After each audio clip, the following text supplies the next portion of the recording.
Hello दोस्तों, स्वागत है हमारे YouTube चैनल बिकम टॉपर पर। और हम लोग सॉल्व कर रहे थे न्यूमेरिकल यूनिट 9 के। तो हमने 20 नंबर तक जो हमारे न्यूमेरिकल्स हैं उनको सॉल्व कर लिया था, और आज हम उसके आगे यानी 32 नंबर तक जो हमारे न्यूमेरिकल्स हैं उनको हम सॉल्व करेंगे आज के इस लेक्चर में। और इस तरह से हमारी जो यूनिट 9 है वो पूरी तरह से कंप्लीट हो जाएगी। तो आज के जो न्यूमेरिकल्स हैं उनको शुरू करने से पहले एक ज़रूरी सूचना आपको दे दें कि कई स्टूडेंट्स को कन्फ्यूज़न इसमें होगा अभी आगे जब हम आगे न्यूमेरिकल्स करेंगे, क्योंकि अलग अलग एडिशन में कुछ न्यूमेरिकल्स में डिफरेंस दिया हुआ है। यानी कि जो पुरानी एडिशंस वाली बुक हैं 1819 या 1920 वाली जो बुक्स हैं उनमें 38 न्यूमेरिकल्स दिए हुए हैं, लेकिन जो नई मॉडिफाइड बुक आई है NCERT की यानी 2020-21 एडिशन की, तो उसमें केवल 32 क्वेश्चन दिए गए हैं। तो आपके पास कोई सा भी एडिशन हो, यानी कि 2018-19 हो या 2019-20 हो या 2020-21 हो, आपको टेंशन लेने की कोई ज़रूरत नहीं है। सभी में सवाल सेम दिए हुए हैं। जो पुराने एडिशन से उनमें सवाल कुछ ज़्यादा दिए हुए हैं। तो हमें यहाँ पर मॉडिफाइड जो हमारी 2020-21 एडिशंस की बुक है हम उसी के अनुसार न्यूमेरिकल्स को सॉल्व करेंगे। जो हमने यहाँ पर बुक ली हुई है वो तो है 2018-19 एडिशन की, लेकिन हमने इसलिए इसको लिया है क्योंकि सभी स्टूडेंट्स के पास जो नई एडिशन की बुक है यानी 2020-21 वाली वो शायद नहीं होगी, क्योंकि लॉकडाउन रहा है तो आप शायद बुक नहीं ले पाए होंगे। तो आपके पास कोई सी भी बुक हो, किसी भी एडिशन की बुक हो, आपको जो न्यूमेरिकल्स हैं उनको समझते हुए चलना है। और नंबर में कुछ डिफरेंस आएगा तो उसको आपको अपने हिसाब से मैनेज कर लेना है। आपको केवल सवाल और यानी कि न्यूमेरिकल और उसके सॉल्यूशन से ही मतलब रखना है। तो आप इसी तरह से देखते रहिएगा, आपको किसी प्रकार का कन्फ्यूजन इसमें नहीं लेना है, कोई टेंशन नहीं लेनी है। सभी सवाल सेम है और एक एक न्यूमेरिकल्स आपको बताए जाएंगे। और बाकी अगर आपको कोई प्रॉब्लम होती है तो आप कांटेक्ट कर सकते हैं हमारे व्हाट्सएप नंबर पे, या जो ये नए एडिशंस की बुक के जो न्यूमेरिकल्स हैं उनकी एक PDF आपको टेलीग्राम चैनल पर अवेलेबल हो जाएगी, तो वहाँ से आप इसको डाउनलोड कर सकते हैं। चलिए देखते हैं हम आगे के जो न्यूमेरिकल्स हैं उनको। तो इसमें जो 21 नंबर न्यूमेरिकल है तो उसमें कुछ मिसप्रिंट दिया हुआ है, तो उसको हम बाद में देखेंगे। और 20 नंबर तक हमने कंप्लीट कर लिया था पिछले लेक्चर में। तो चलिए अब उसके आगे स्टार्ट करते हैं, यानी कि 22 नंबर न्यूमेरिकल देखते हैं क्या है। तो 60 डिग्री अपवर्तन कोण के प्रिज्म के फलक पर किसी प्रकाश किरण को किस कोण पर आपतित कराया जाए कि इसके दूसरे फलक से केवल पूर्ण आंतरिक परावर्तन ही हो। प्रिज्म के पदार्थ का अपवर्तनांक 1.524 है। यहाँ पर अपवर्तनांक हमको दिया हुआ है और निकालना क्या है, वह आपतन कोण निकालना है जिससे कि दूसरे फलक से केवल पूर्ण आंतरिक परावर्तन ही हो, यानी कि I का मान C से ज़्यादा हो, ऐसा हमको निकालना है रिलेशन। और यहाँ पर मान दिए हुए हैं, इन जो मान दिए हुए हैं इनका हमको आगे यूज अभी करना पड़ेगा। तो चलिए आगे देखते हैं। इसमें हमको एक फिगर की आवश्यकता पड़ेगी, तो हम सबसे पहले उस फिगर को बना लेते हैं जिससे हमको न्यूमेरिकल्स करने में काफ़ी आसानी रहे। तो ये जो हमारा न्यूमेरिकल्स है 22 नंबर न्यूमेरिकल है, और इसमें दिया हुआ है अपवर्तन कोण प्रिज्म का, यानी कि A वो होगा कितना 60 डिग्री, और यहाँ पर है आपतन कोण I, और ये है अपवर्तन कोण R, और ये है ABC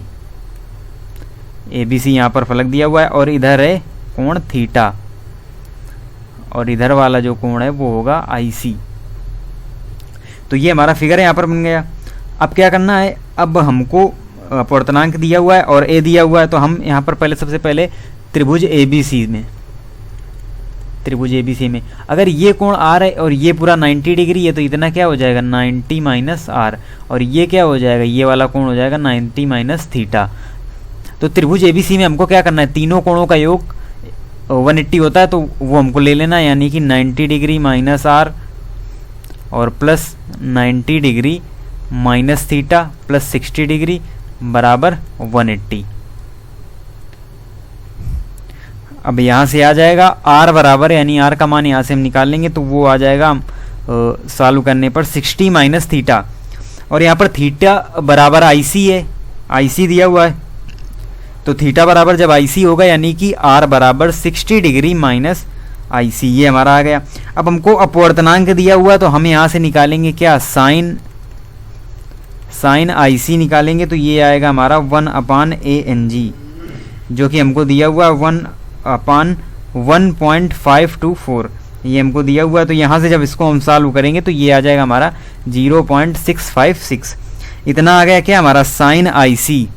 और अगर हम आई सी का मान निकालेंगे तो वो आएगा हमारा साइन इनवर्स 0.656। और इसका जो मान होगा, इसकी जो वैल्यू होगी आपको पहले ही क्वेश्चन में दी गई होगी, तो वहीं से हम पता कर लेंगे कि इसका मान क्या होगा। तो इसका मान होगा आई सी बराबर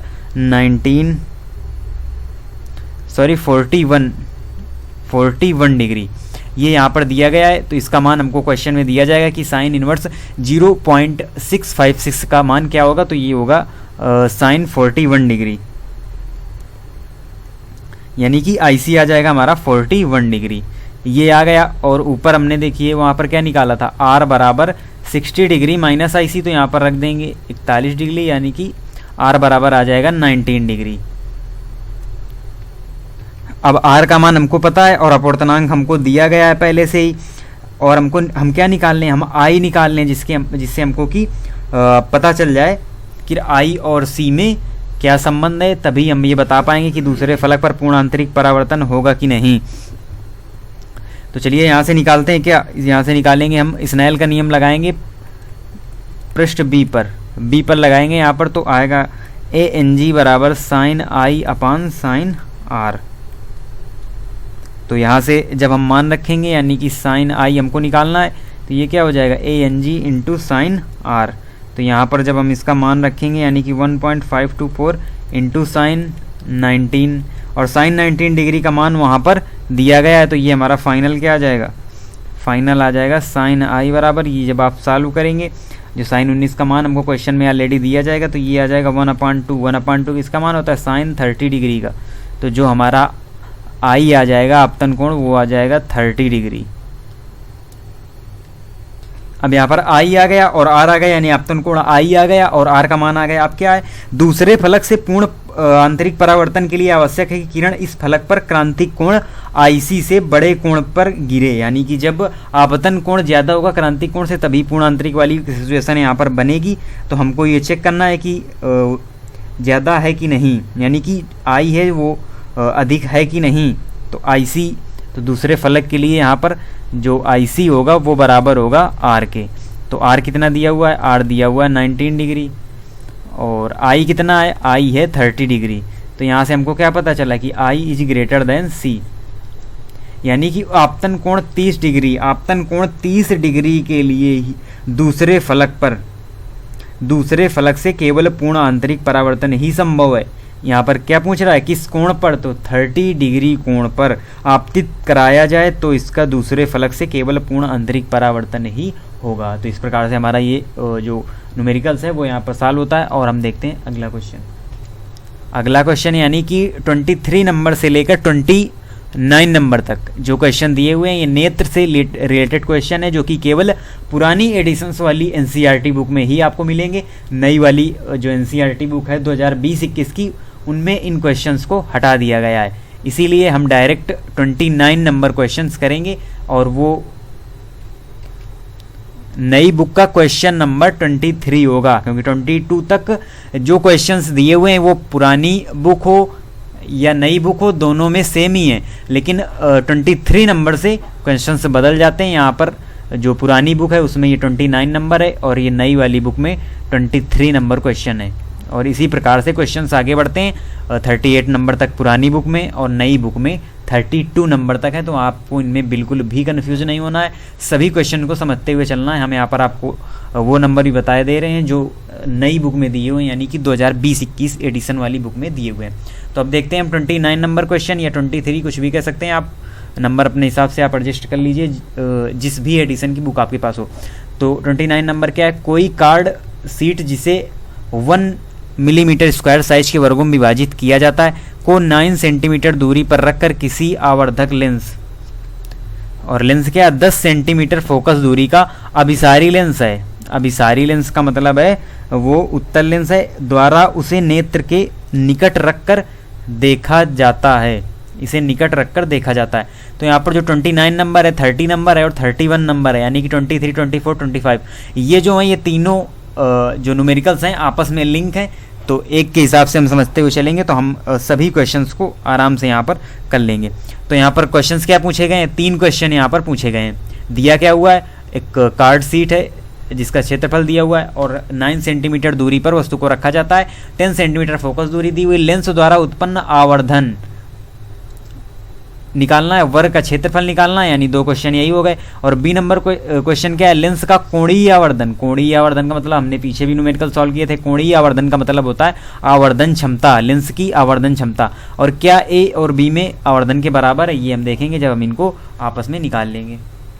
तो हमको क्या दिया हुआ, हम सबसे पहले वो नोट कर लेंगे, यानी कि u बराबर -9 सेंटीमीटर, ये हमको दिया हुआ है। और f बराबर +10, +10 क्यों लेंगे, क्योंकि उत्तल लेंस की फोकस दूरी है। अब हम यहाँ पर लगाएंगे लेंस वाला फार्मूला, तो हम डायरेक्ट हमको 1/v निकालना है, तो 1/f + 1/u यहाँ पर कर लेंगे, यानी कि 1/10 - 1/9। तो ये क्या आ जाएगा, -1/90, यानी कि v आ गया हमारा -90 सेंटीमीटर। ये आप इस प्रकार से सॉल्व कर लेंगे, कैलकुलेशन आपको स्वयं करनी है। उसके बाद ए नंबर क्वेश्चन क्या कह रहा है, ये है क्वेश्चन नंबर 23 न्यू बुक के हिसाब से। तो अब क्या कह रहा है, आवर्धन। आवर्धन होता है m बराबर v/u, v/u। तो u यहाँ पर v क्या है, -90, u क्या है, -9, कितना आ गया हमारा 10। आवर्धन आ गया m बराबर 10। आवर्धन का मतलब रेखीय आवर्धन। और आगे बी नंबर में क्या निकालना है, बी नंबर में हमको निकालना है आवर्धन क्षमता। तो लेंस की आवर्धन क्षमता क्या होती है, वो होती है m बराबर d/f। तो d कितना है, d होता है -25 सेंटीमीटर और f होता है -9 सेंटीमीटर, f दिया हुआ है पहले भी। तो ये आ गया हमारा 2.8, ये आ गई आवर्धन क्षमता और ऊपर आ गया आवर्धन। और इससे ही रिलेटेड एक, यानी ए नंबर में था क्षेत्रफल निकालना, यानी कि ए निकालना है, वो होगा m² इंटू वस्तु के प्रत्येक वर्ग का क्षेत्रफल जो दिया हुआ है 1 mm²। तो m² कितना हो गया, 100 इंटू 1 mm²। तो ये कितना हो जाएगा, 100 mm²।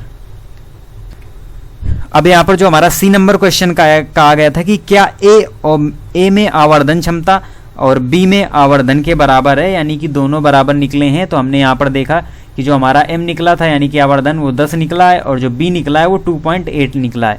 तो सी नंबर जो क्वेश्चन है उसमें होगा नहीं, यानी कि जो दोनों आवर्धन है वो आपस में बराबर नहीं है। अब कह रहा है स्पष्ट कीजिए, तो स्पष्ट कैसे करेंगे, स्पष्ट ये करना है कि जो आवर्धन होता है लेंस की आवर्धन क्षमता, ये अलग अलग भौतिक राशियाँ हैं और ये बराबर कब होंगी, जब प्रतिबिंब नेत्र के निकट 25 सेंटीमीटर पर होगा। अभी हमने देखा यहाँ पर कि जो v था पहले में वो हमको -90 सेंटीमीटर प्राप्त हुआ। अगर v ऊपर वाले क्वेश्चन में यानी ए नंबर क्वेश्चन में अगर v कितना हो 25 सेंटीमीटर हो तो ये दोनों बराबर आएंगे, यानी कि आवर्धन क्षमता और आवर्धन दोनों ही सेम आएंगे। अब देखते हैं अगला क्वेश्चन, क्वेश्चन नंबर 30। इसमें भी हमने बताया आपको ये तीनों क्वेश्चन लिंक है, यानी कि 24 क्वेश्चन नई बुक के हिसाब से 2020-21 एडिशन वाली बुक के हिसाब से 24 नंबर है। ए नंबर इसमें क्वेश्चन है अभ्यास 9.29, यानी कि जो 29 नंबर क्वेश्चन है उसमें लेंस को चित्र से कितनी दूरी पर रखा जाए कि वर्गों को अधिकतम संभव आवर्धन क्षमता के साथ सुस्पष्ट देखा जा सके। एक टर्म यहाँ पर आया वो याद रखना है आपको, अधिकतम संभव आवर्धन क्षमता। और इस उदाहरण में आवर्धन क्या है, यानी कि m पूछा गया और इस आवर्धन क्षमता के बराबर है, यानी कि आपको बताना है क्या m के बराबर है, ये आपको यहाँ पर बताना है। तो चलिए देखते हैं इसमें। तो यहाँ पर जो v है ये जो अधिकतम संभव आवर्धन क्षमता दी हुई है, तो इसका मतलब है कि जो v है वो स्पष्ट दृष्टि की न्यूनतम दूरी में बन रहा है, यानी कि -25 सेंटीमीटर है। और फोकस दूरी हमको वो दी गई है 10 सेंटीमीटर इसमें। तो हमको निकालना क्या है, हमको निकालना है आवर्धन और आवर्धन क्षमता। तो उससे पहले हमको यहाँ पर u पता होना चाहिए, यानी कि 1/u बराबर 1/v - 1/f। जब हम लगाएंगे फार्मूला तो 1/25 - 1/10 बराबर -7/50। तो ये आ गया u बराबर आ गया -50/7 सेंटीमीटर। ये हमको u यहाँ पर मिल गया। हमको क्या निकालना है, आवर्धन। ए नंबर क्वेश्चन में m बराबर v/u। आवर्धन कहीं पर पूछा जाए तो हमको निकालना है रेखीय आवर्धन, और आवर्धन क्षमता तो लेंस की आवर्धन क्षमता या कोणीय आवर्धन का आ जाए तो वो भी आवर्धन क्षमता ही निकालनी होगी। तो v यहाँ पर हमारा दिया हुआ -25 सेंटीमीटर। और यहाँ पर u दिया हुआ है -50/7, तो यहाँ पर माइनस से माइनस और 7/2 यानी कि 3.5, तो m आ गया हमारा 3.5, आवर्धन आ गया 3.5। अब हम आगे सॉल्व करेंगे, यानी कि अब निकालेंगे हम आवर्धन क्षमता। तो आवर्धन क्षमता क्या होती है, वो होती है m बराबर d/u। ये बी नंबर क्वेश्चन है, d/u यानी क्या होगी -25/-50/7 3.5। तो यहाँ पर आवर्धन क्षमता, अब सी नंबर क्वेश्चन यही पूछा गया है कि क्या आवर्धन और आवर्धन क्षमता आपस में बराबर हैं, तो बिल्कुल दोनों ही सेम आई हैं, यानी कि हाँ स्मॉल m बराबर कैपिटल M है यहाँ पर, यानी कि आवर्धन जो निकला है आवर्धन क्षमता के बराबर है, क्योंकि जो अंतिम प्रतिबिंब है वो स्पष्ट दृष्टि की न्यूनतम दूरी में ही बन रहा है, नेत्र के निकट d बराबर 25 सेंटीमीटर पर बनता है। अब आगे देखते हैं 25 नंबर क्वेश्चन। यहाँ पर जो हमने रेड से लिख दिया है वो सभी नई एडिशन के बुक के हिसाब से क्वेश्चन नंबर हैं, तो आपको ये देखते चलना है। तो अब है जो 25 नंबर क्वेश्चन की अभ्यास 9.3 में, यानी पिछले वाले क्वेश्चन में वस्तु तथा आवर्धक लेंस के बीच कितनी दूरी होनी चाहिए ताकि आभासी प्रतिबिंब में प्रत्येक वर्ग 6.25 mm² क्षेत्रफल का प्रतीत हो, क्या आवर्धक लेंस को नेत्र के अत्यधिक निकट रखकर इन वर्गों को सुस्पष्ट देख सकेंगे। तो इसमें क्या दिया हुआ है अब हमको, तो जो 25 नंबर है इसमें हमको दिया हुआ है, इसमें दिया हुआ है फोकस दूरी f बराबर 10 सेंटीमीटर, और हमको पिछले क्वेश्चन में दिया गया था वस्तु के प्रत्येक वर्ग का क्षेत्रफल, वो था हमारा यहाँ पर, ये वस्तु का क्षेत्रफल है, ये था हमारा 1 mm², और इस वाले क्वेश्चन में हमको दिया गया है प्रतिबिंब के प्रत्येक वर्ग का क्षेत्रफल, यानी कि AI, इसको हम मान लेते हैं 6.25 mm²। अब हमको यहाँ पर क्या निकालना है, हमको निकालना है क्षेत्रीय आवर्धन। हमारे क्वेश्चन में क्या कह रहा है, हमको क्या निकालना है, क्षेत्रीय आवर्धन।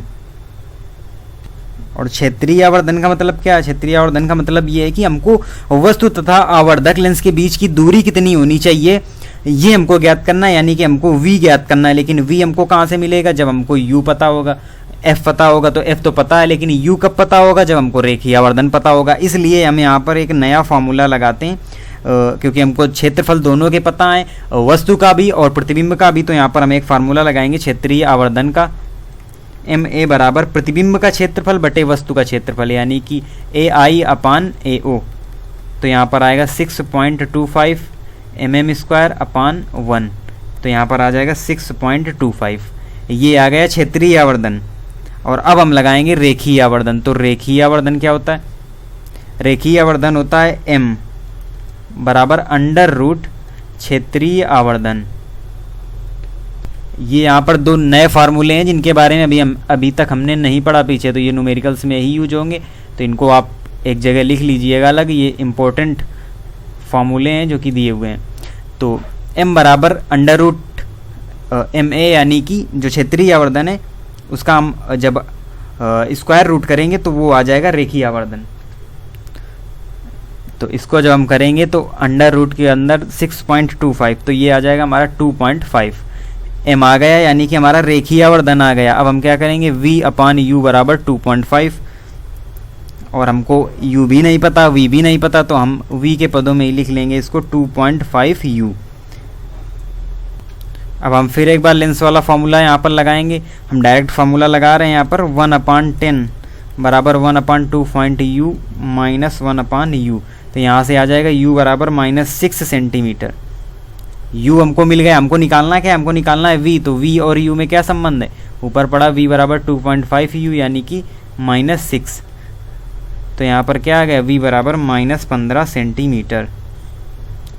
आभासी प्रतिबिंब 15 सेंटीमीटर पर है तथा स्पष्ट दृष्टि की न्यूनतम दूरी 25 सेंटीमीटर है, अतः प्रतिबिंब नेत्र को सुस्पष्ट दिखाई नहीं देगा। क्योंकि ऊपर क्वेश्चन हमसे पूछा गया है कि क्या आप आवर्धक लेंस को नेत्र के अत्यधिक निकट रखकर इन वर्गों को सुस्पष्ट देख सकेंगे। तो हम जब हमारा जो प्रतिबिंब की दूरी आई वो आई है यहाँ पर 15 सेंटीमीटर, लेकिन स्पष्ट दृष्टि की यानी हमारी आंख जो स्पष्ट देख सकती है वो 25 सेंटीमीटर तक देख सकती है। उसके नज़दीक अगर हम वस्तु को लाते हैं तो हमको वस्तु स्पष्ट नहीं दिखाई देगी। इसलिए जो थ्योरेटिकल पोर्शन है इसमें उसका आंसर ये होगा कि हमको वो वस्तु स्पष्ट दिखाई नहीं देगी, क्योंकि ये 15 सेंटीमीटर और स्पष्ट दृष्टि की न्यूनतम दूरी होती है 25 सेंटीमीटर। अब हम आगे देखते हैं क्वेश्चन नंबर जो हमारा है 26। तो इसमें 5 क्वेश्चन दिए हुए हैं और सारे ही थ्योरेटिकल हैं। इनको हमको केवल जो कॉन्सेप्ट हमने पीछे पढ़े हैं, जो थ्योरेटिकल पोर्शन पढ़ा है उसी से रिलेटेड यहाँ पर क्वेश्चन दिए हुए हैं, तो इनको हम समझते हुए चलते हैं। तो पहला क्वेश्चन है ए नंबर, किसी वस्तु द्वारा नेत्र पर अंतरित कोण आवर्धक लेंस द्वारा उत्पन्न आभासी प्रतिबिंब द्वारा नेत्र पर अंतरित कोण के बराबर होता है, तब फिर किन अर्थों में कोई आवर्धक लेंस कोणीय आवर्धन प्रदान करता है। तो इसका मतलब क्या हुआ, तो आवर्धक लेंस के बिना वस्तु को देखते समय नेत्र से 25 सेंटीमीटर से कम दूरी पर हम नहीं रख सकते, क्योंकि स्पष्ट दृष्टि की न्यूनतम दूरी 25 सेंटीमीटर होती है, उससे कम हम नहीं वस्तु को रख सकते हैं अगर हमको स्पष्ट देखना है तो। परंतु लेंस की सहायता से अगर हम लेंस लगा दें तो उस वस्तु को हम नज़दीक भी देख सकते हैं, यानी कि अपेक्षाकृत नेत्र के अधिक समीप रखा जा सकता है यदि हम लेंस की सहायता ले लें, जिससे कि अंतिम प्रतिबिंब स्पष्ट दृष्टि की न्यूनतम दूरी यानी कि 25 सेंटीमीटर पर बनेगा। इस प्रकार कोणीय साइज में वृद्धि नेत्र के समीप रखने के कारण होती है। अगर हम नेत्र के समीप ही रखेंगे लेंस को तो कोणीय साइज में वृद्धि हो जाएगी। इसका यही मतलब है कि किन अर्थों में आवर्धक लेंस कोणीय आवर्धन प्रदान करेगा, तो इसीलिए ये कोणीय आवर्धन प्रदान करता है, क्योंकि जो वस्तु है उसको नेत्र के समीप रखा जाता है। अब इसमें बी नंबर क्वेश्चन क्या है, बी नंबर है, किसी आवर्धक लेंस से देखते समय प्रेक्षक अपने नेत्र को लेंस से अत्यधिक सटा कर रखता है। यदि प्रेक्षक अपने नेत्र को पीछे ले जाए तो कोणीय आवर्धन परिवर्तित हो जाएगा।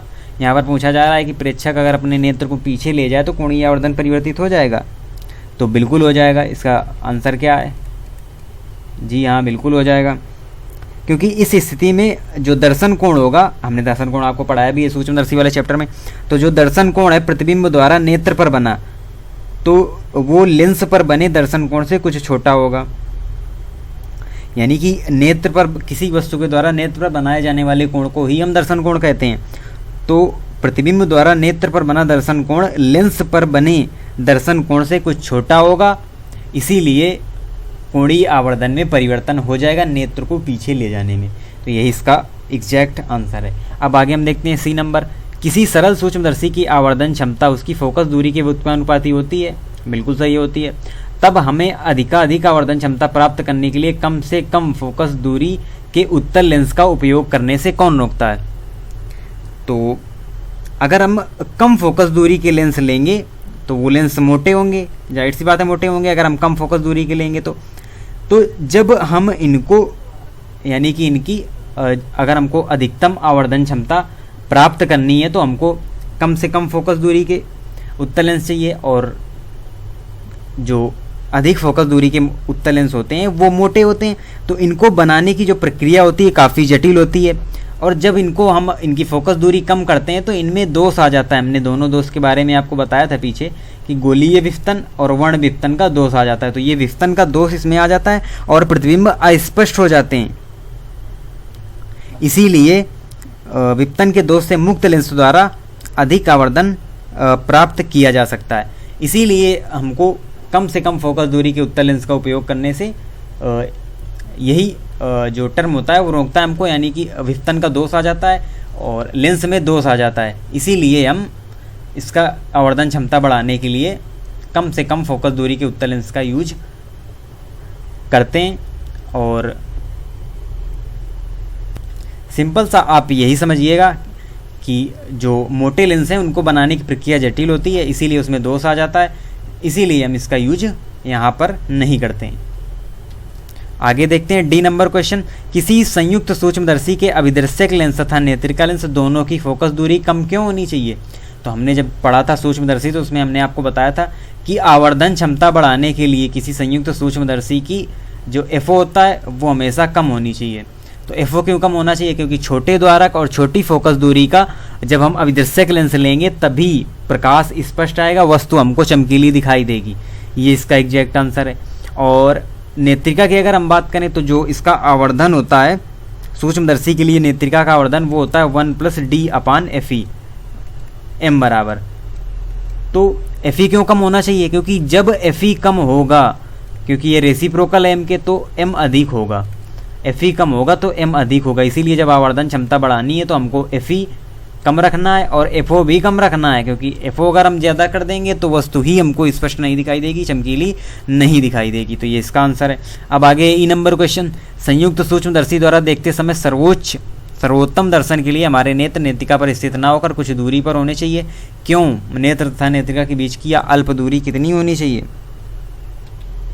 तो संयुक्त सूक्ष्मदर्शी में क्या प्रोसेस होता है कि जब किसी वस्तु से जो प्रकाश होता है, जब वो आता है तो वो पहले आता है अभिदर्शक लेंस में, और उसके अभिदर्शक से गुजरने के बाद वो नेत्रिका से गुजरकर, यानी दो लेंसों से गुजरकर, जो दो लेंस लगे हुए होते हैं सूक्ष्मदर्शी में, अभिदर्शक और नेत्रिका, तो उनसे गुजरकर वो जब आँख में पहुँचता है तो आँख में पहुँचा, और अगर हम नेत्रिका से अपने नेत्र को दूर नहीं रखेंगे, 25 सेंटीमीटर तक नहीं रखेंगे, अगर पास में रखेंगे तो हमको वस्तु स्पष्ट नहीं दिखाई देगी, ज़्यादा से ज़्यादा प्रकाश हमारी आँख में नहीं आएगा। इसीलिए हम उसको थोड़ा सा दूर रखते हैं ताकि अत्यधिक प्रकाश आ सके आँख में और हमको प्रतिबिंब स्पष्ट दिखाई दे सके।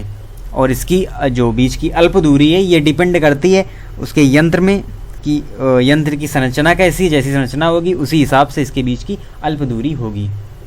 अगला क्वेश्चन है 27 नंबर, यानी कि 1.25 सेंटीमीटर फोकस दूरी का अभिदर्शक तथा 5 सेंटीमीटर फोकस दूरी की नेत्रिका का उपयोग करके वांछित कोणीय आवर्धन 30x होता है। यहाँ पर आप संयुक्त सूक्ष्मदर्शी का समायोजन कैसे करेंगे? तो समायोजन करने के लिए हमको क्या चाहिए? यहाँ पर हमको लेंसों के बीच की दूरी ज्ञात करनी है, यानी कि L ज्ञात करना है। L हमको कब पता होगा? L बराबर फार्मूला होता है VO प्लस UV, यानी ये दोनों टर्म अगर हमको पता हो जाएं तो हमको L पता हो जाएगा और हम संयुक्त सूक्ष्मदर्शी का समायोजन यहाँ पर कर लेंगे। तो सबसे पहले यहाँ निकालेंगे नेत्रिका का कोणीय आवर्धन, यानी कि ME। ये क्या होता है? 1 प्लस D अपान FE, तो 1 प्लस ये होगा 6, यानी कि नेत्रिका का कोणीय आवर्धन आ गया ME बराबर 6, और कुल आवर्धन दिया हुआ है पहले से ही M बराबर 30। तो अब यहाँ से हम निकाल लेंगे अभिदर्शक का आवर्धन, तो इसमें संबंध होता है MO बराबर कैपिटल M अपान ME। ये फार्मूला भी आपको लर्न रखना है, न्यू फार्मूला आया है अभी। तो इससे क्या निकलेगा? अभिदर्शक का आवर्धन निकलेगा, यानी कि M0। ये क्या होगा? ये 30 अपान 6 बराबर 5, यानी कि MO बराबर आ गया 5 यहाँ पर, और ये -5 होगा क्योंकि यह आवर्धन ऋणात्मक होगा, क्योंकि अभिदर्शक द्वारा प्रतिबिंब उल्टा बनाया जाता है, तो ये यहाँ पर होगा ऋणात्मक। अब हमको MO मिल गया, इससे हम क्या निकाल लेंगे? हम निकाल लेंगे VO निकाल लेंगे। उसके बाद हम फार्मूला लगाएंगे 1/FE बराबर 1/VE माइनस 1/U। इसका यूज करते हुए हम यहाँ पर निकाल लेंगे क्या? UE, और हमको UE पता हो जाएगा, और इधर से हम VO निकाल लेंगे। तो हम यहाँ पर फार्मूला लगा देंगे L बराबर VO प्लस UV, और L बराबर आ जाएगी हमारी लंबाई,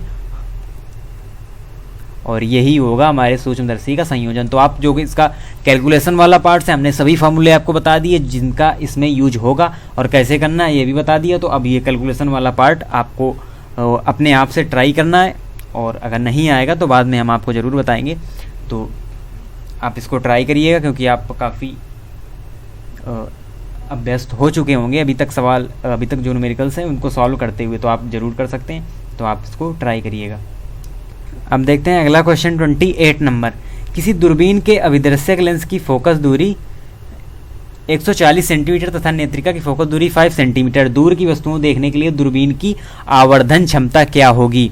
और यहाँ पर दो क्वेश्चंस दिए हुए हैं। दूरबीन का समायोजन सामान्य है, अर्थात अंतिम प्रतिबिंब अनंत पर बनता है, और अंतिम प्रतिबिंब स्पष्ट दृष्टि की न्यूनतम दूरी पर बनता है। तो दो सिचुएशंस दी हुई हैं और ये दिया हुआ है। सबसे पहले लिखेंगे हमें यहाँ पर FO, ये है हमारा क्वेश्चन नंबर 28। FO लिखेंगे यहाँ पर 140 सेंटीमीटर, FE लिखेंगे 5 सेंटीमीटर, और यहाँ पर दोनों स्थितियों में हमको केवल फार्मूला लगाना है, कुछ नहीं करना है। सिंपल सा क्वेश्चन से दूरदर्शी की जो आवर्धन क्षमता होती है जब प्रतिबिंब अनंत पर बनता है वो होते M बराबर FO अपान FE, और B बराबर, यानी कि जब स्पष्ट दृष्टि की न्यूनतम दूरी पर बने तब FO अपान FE 1 प्लस FE अपान D। ये दोनों फार्मूले में आपको मान रख देना है। सभी मान हमको यहाँ पर पता है। D की जगह हम लेंगे 25 सेंटीमीटर, और बाकी हमको FE FO पता है, तो इसको आप इस फार्मूले में वैल्यू रख के आप निकाल सकते हैं आंसर। तो आप इसको ट्राई करिएगा।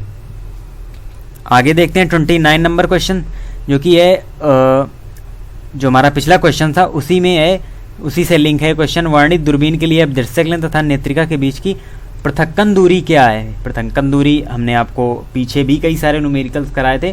पृथक्कन दूरी से रिलेटेड यानी कि ये सूक्ष्मदर्शी की लंबाई ही होती है, दूरदर्शी की लंबाई ही होती है पृथक्कन दूरी। तो इसको हमको यहाँ पर निकालना है। और क्या निकालना है, और हमको बी नंबर क्वेश्चन कह रहा है दूरबीन का उपयोग 3 किलोमीटर दूर स्थित 100 मीटर ऊंची मीनार को देखने के लिए किया जाता है। तो अभिदर्शक द्वारा मीनार के प्रतिबिंब की ऊंचाई क्या है ये बताना है। और सी नंबर में बताना है यदि अंतिम प्रतिबिंब 25 सेंटीमीटर दूर बनता है तो अंतिम प्रतिबिंब में मीनार की ऊंचाई क्या है। तो 29 का ए नंबर है, 29 का ए नंबर क्वेश्चन है। पृथक्कन दूरी बीच की तो ये होती है दूरदर्शी के लिए FO प्लस FE। तो ये हमको दी हुई है,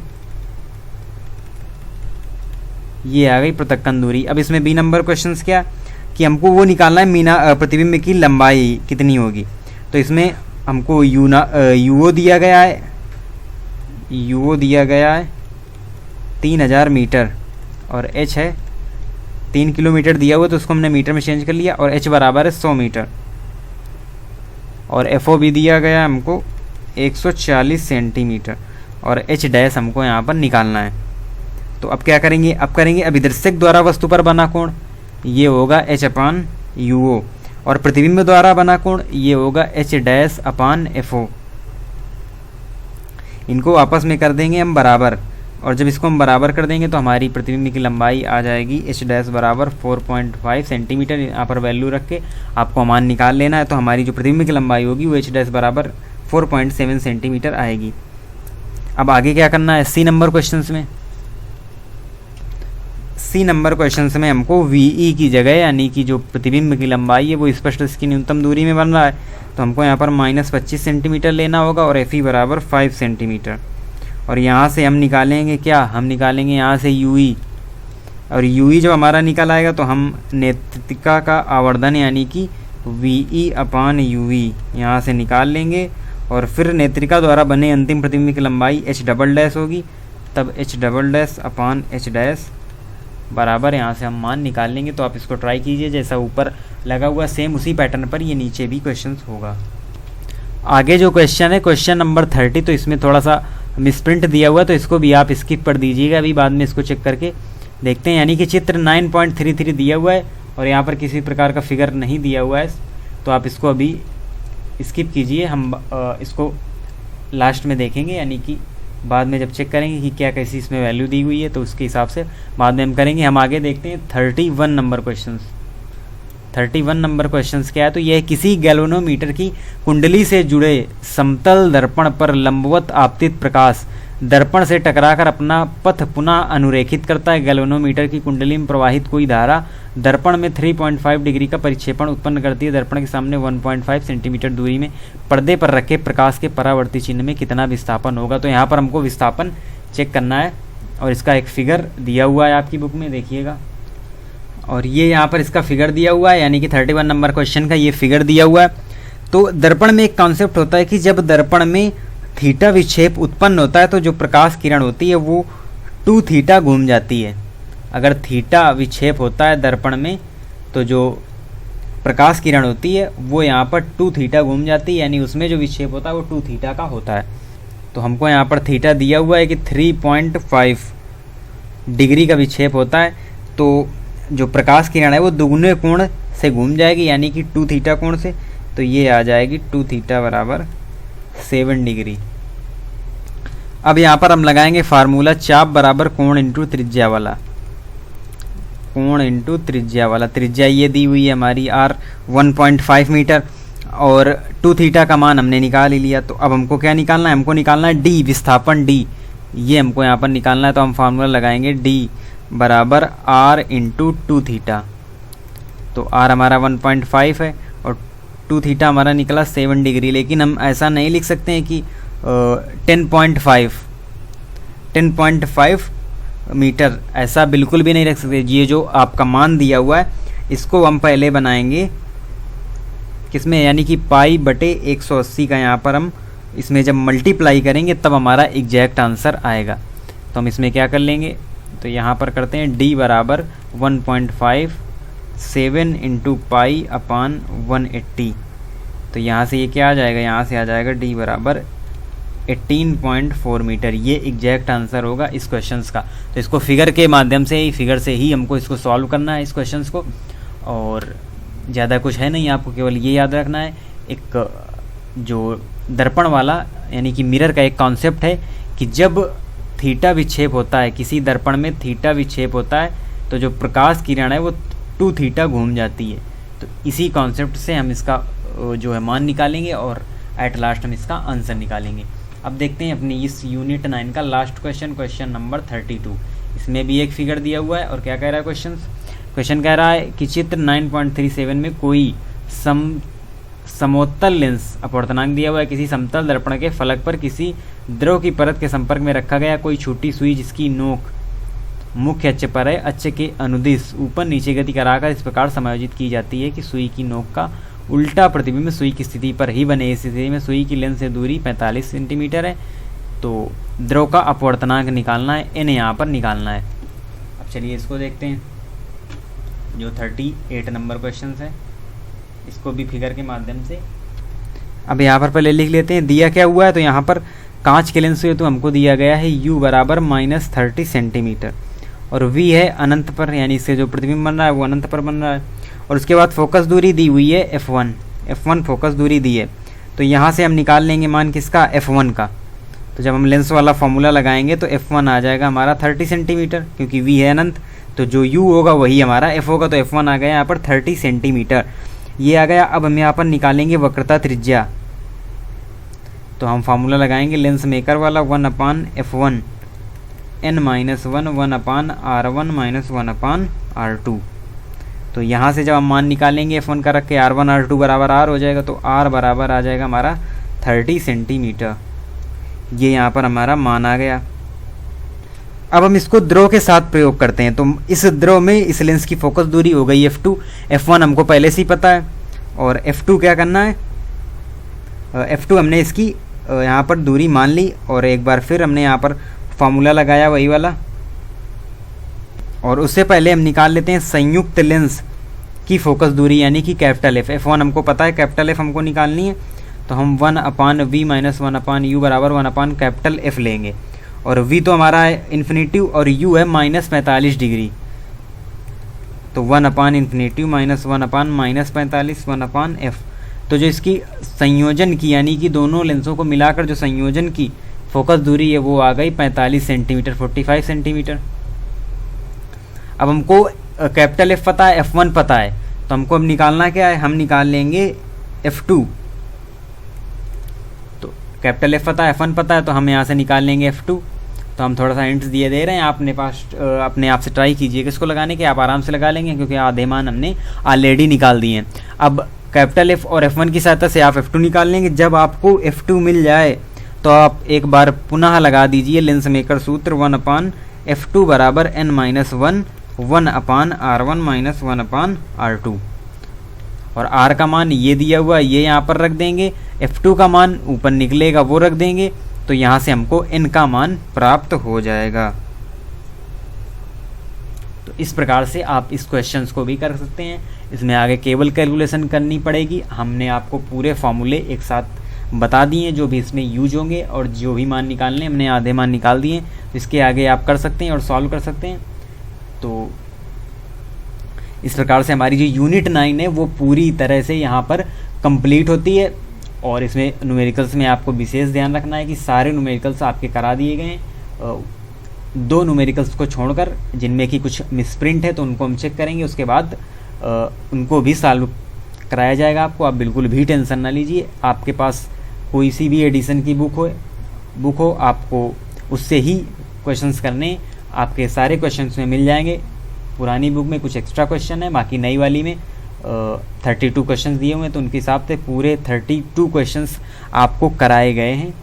और जो नए एडिशन की बुक की PDF है वो आप टेलीग्राम चैनल से हमारे डाउनलोड कर सकते हैं। और आप इसी तरह से हमारी इस क्लास से जुड़े रहिए, हमारे चैनल से जुड़े रहिए, और मिलते हैं एक नए टॉपिक के साथ, नई क्लास के साथ। तब तक के लिए पढ़ते रहिए। धन्यवाद।